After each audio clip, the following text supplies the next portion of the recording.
Rice, Associate Dean of Academic Support Services, back here with you. I'm just going to walk you through how to use your student portal, how to access it, what your username and password is going to be, which you should receive on your acceptance letter whenever you get it in the mail, but you can always find that information out by contacting somebody on campus. But to get there, you'll notice on the front page of our website there's just a link that says Student Portal, and so it'll take you to a page that looks like this.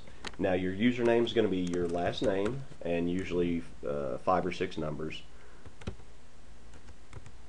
Okay, so I'm using my personal login, and I actually bothered to register myself for some classes just so you could see.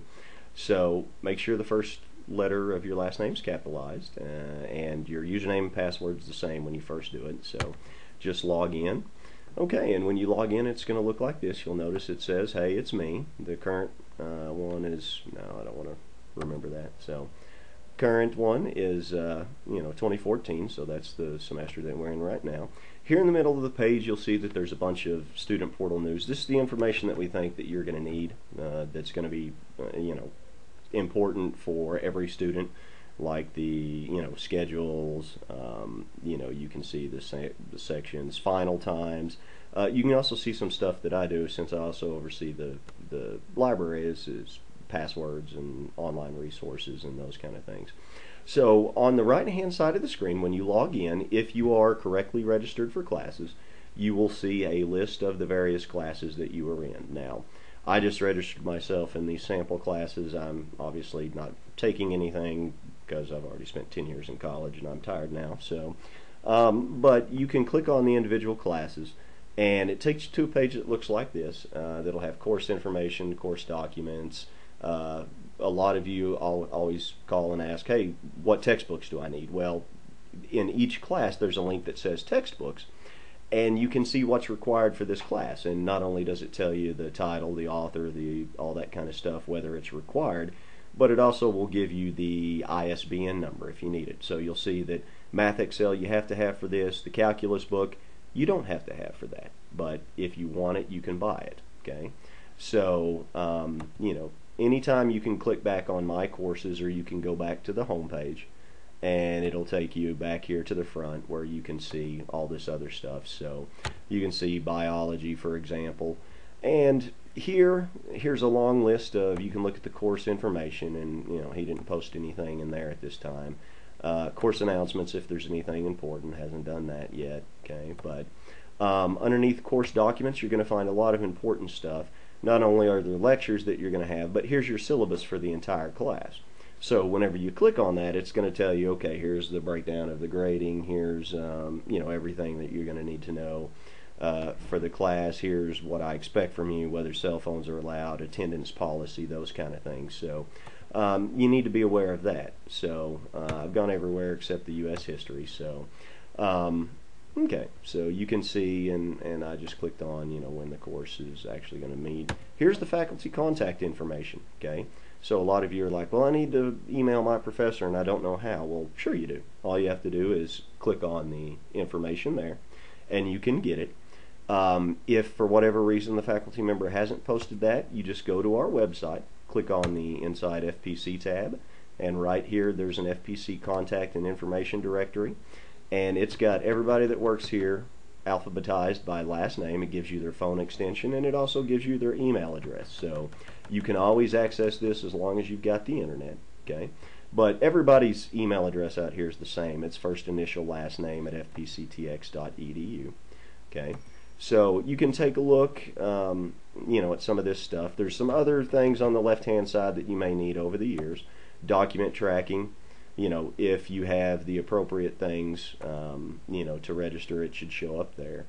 Degree audit options, that's annoying. Alright, so degree audit options, you can take a look and see my degree information, and it should list, okay, I don't have a program because obviously I didn't attend here when I was going back in the day. Well, I did, but just for like a semester.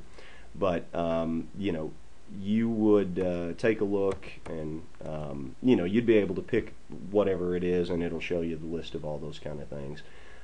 This registration button is interesting, and in the future, if you click on that, right, for registration. Now this is blocking my pop-up, but after your first semester you get assigned an advisor. For the spring semester or for whatever semester going forward, all you have to do is contact who your advisor is, and you should get that in your freshman orientation class. And they will do what they call green light you for the following semester. And so with that, you'll be able to register yourself online, you'll be able to pay online, you don't have to come up to the college to do any of that, okay? So, you know, that's another thing on the left-hand side. If you ever lose your schedule, you can print it off as many times as you want by just clicking on My Schedule. And you can see that it lists the dates, the times, what classes that I have to do, what the classrooms are. It's got them all listed here. The direct deposit option, this is where if you want to put money onto your student ID card, you can. Okay, so you can just do it from there, or your parents, whoever's going to do it. My Ledger is a book that is a link that shows you how much you owe. So it shows you here's all your tuition, here's all your, since I'm taking more than 9 hours, the activity center fee. In the credits, if you're on Pell Grant or get any scholarships, it'll add it to this one. And then down here is your overall balance.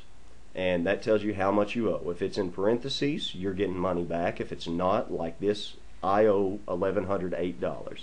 And if I wanted to pay that, I can pay it online with credit card. Just click here to start the fax, which is our payment plan. And once you do that, then all you have to do is proceed, put in your personal information, all that kind of stuff. Down here is the financial aid, so if you're getting Pell Grant or anything, you'll have to go there and accept it. Housing, if you're living in on-campus housing, it'll tell you right there. You know, and down here you can look at your grades, so it'll give you your individual grades for the semester. Now, keep in mind that each class will also do that. So if you were going to see what you made in that particular, you know, history test or the history assignment, you just click on, say, United States history, okay, and you can see view graded documents, view assignments and grades. You can look at all that kind of stuff. And you can see when the due dates are, you can see what your overall score is. So all of this is 100 points. Here's where your final would be, and it gives you a breakdown. So, you know, these assignments are worth 40 points, participation's worth 40 points, the final exam's worth 20%. So 40%, 40%, 20%, that's 100% of your grade. So it has the due dates listed. Now, the question is, how do you turn in your assignments? Well, most instructors don't want the paper copies anymore. So you'll notice underneath assignments, right where we found our view assignments and grades, you can go ahead and click on upload documents. And now you'll see that since the due dates for some of these things, and you'll notice that he has not updated the correct due dates for all this. This is from when the summer was. But the due date has passed, document upload is no longer available. If it were here, and let's see if we can find another one that actually is, you know, where it's supposed to be. Let's take a look here, and you click on upload documents. Well, in this particular case, there are none for this one, so sooner or later somebody's going to have one. Let's keep digging. But there'll be an option for you to just click on. Yep, and that one doesn't either, so let's see if Broxton's Lab does. But upload documents, nope. So anyways, there will be a little button where you say upload, and then you just click on that. You find the file that you want to upload and hit submit, and it'll upload it, and then you'll be able to view it from inside of there. Okay. There's a couple other things that you probably need to know through in here. If you want to look at your transcript, you can click on this letter transcript, and you can see I actually took classes way back in the day. You can see my birth date. I'm old, so you know, I took Micro App and Western Civ, and then I got credit for college algebra because of ACT scores. And then you know, you can see everything that's there. Number transcript. Oh, close that. Number transcript. You can click on that, and it'll be a little bit shorter. See, so you know, all of those kind of things. If you want an official transcript, you can do that too from inside of here.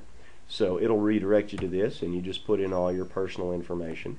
If you want a paper transcript, we can mail it there. If you want it overnight, you can see it's $75, so very, very expensive. So you can request official transcripts from in there. Remember, 24 to 48 hours is usually what it is. If you want an unofficial transcript, we can fax it.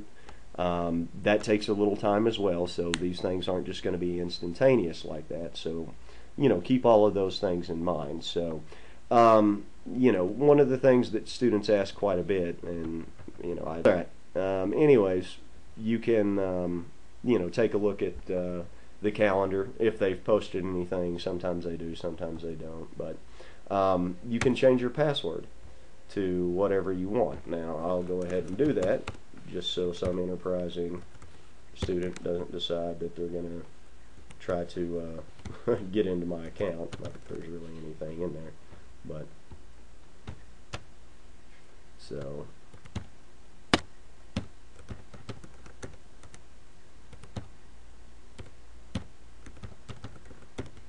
And so change it, and password doesn't work.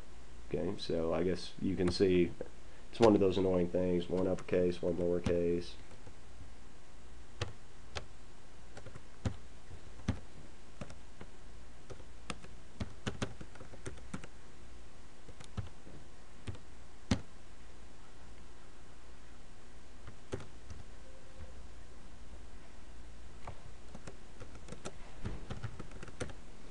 Change it. Okay, so it's successful. So it changed my password, so no problem there. So obviously you can do that. Now if you ever forget your password, okay, just go back to the front page of the FPC website and click on the reset password option, and you can see here that you have both your student email and your student portal. So you just click on student portal, fill out all this information, hit submit just once, not 100 times like crazy people. We only need it to go through once because you don't want to send multiple times because we're just not sure. We reset it, and then if we get 10 more in the next minute or two, we don't know if you've already forgotten it again or what the deal was. So just keep those in mind. Okay. So that's essentially how to use your student portal, just not a whole lot. Just keep in mind that all the information that you need for just about anything you're ever going to want to know about your classes are going to be in here. So if your faculty member says check your CAMS or your student portal, this is what they're talking about. Okay. So this is Jason Price again, and I hope you have a great semester.